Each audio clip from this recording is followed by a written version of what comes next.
আসসালামু আলাইকুম রাহমাতুল্লাহ। সকালবেলা আমি এই ছেলেটাকে নিয়ে একটা ভিডিও তৈরি করছি। আপনারা অনেকেই দেখছেন আমার এই ভিডিওটা। তো এখন এই ছেলেটা আবারও আমার কাছে আসলো।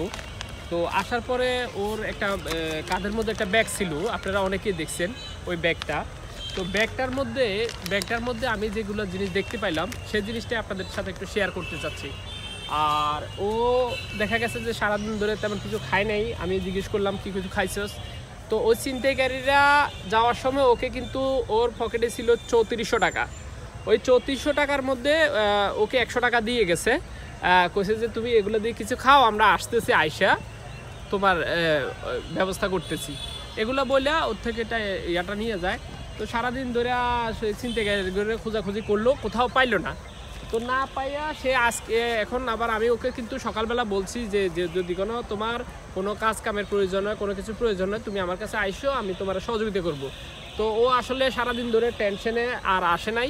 এই যে এখন আসছে, আসার পরে আমি তার ব্যাগগুলা জিজ্ঞেস করলাম ব্যাগটা কোথায়। ব্যাগ বললো যে এই যে ব্যাগটা ওই যে এখানে জঙ্গলের মধ্যে রাখে থুয়ে গেছে।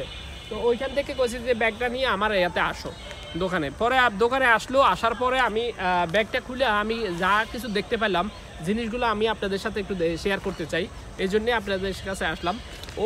ও আসলে খুবই ব্যথিত একটা মানুষ। অনাকাঙ্ক্ষিত কারণে গত কিছুদিন আগে সে বিয়ে করে। বিয়ে করার পরে সে দেখা গেছে যে আসলে যখন সেই স্ত্রীর সাথে বাসর করতে গেল এবং হচ্ছে যে আসলে একটা মহিলার যে জিনিস থাকার কথা বা তার সাথে শারীরিক সম্পর্ক করার জন্য যে জিনিস প্রয়োজন, ওই জিনিসটা অনাকাঙ্ক্ষিতভাবে তাই ওই মেয়ের মধ্যে নাই। এবং সে তো ওই ইয়া থেকে পুরা আপসেট বলতে সে ওই ব্যথা নিয়ে মানে কারোর সাথে শেয়ারও করতে পারতেছে না, কোনো কিছু ইয়ে করতে পারতেছে না। পরিবারকে যখন জানানো হয়, পরিবার সে জিনিসটাকে আসলে ওইভাবে দেখে নাই।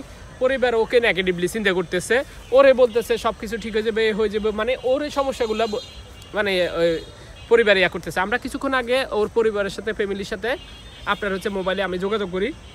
ওরে বললাম যে কার কার নাম্বার আছে, নাম্বারগুলো আমাদেরকে একটু দাও। ও শুধু ওর নাম্বারটা যেটা ওর বউয়ের কাছে আছে ওই নাম্বারটা দিছে। আমি ফোন দিলাম কয়েকবার, কাইটা দেয়, ধরে না। পরে ওর এখান থেকে ওর বোনের একটা আইডি কার্ড পাইলাম। আইডি কার্ড থেকে আমি দেখা গেছে যে পরে নাম্বারে কল দিয়ে ওর বোন কাছ থেকে যেটা জানলাম ও আসলেই কিন্তু যা বলতেছিল কিন্তু সত্যই ছিল। কিন্তু ওনারা জিনিসটা আসলে ওইভাবে বুঝতে পারে নাই। তো ও মানসিকভাবে খুবই আঘাতগ্রস্ত।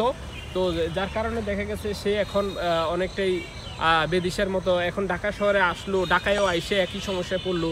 আসলে ও এখন পুরো একটা দুঃখী মানুষ, কি বলবো ওরে নিয়ে। আমি তো সকালবেলাও একটা ভিডিও ওরে নিয়ে আমি তৈরি করলাম।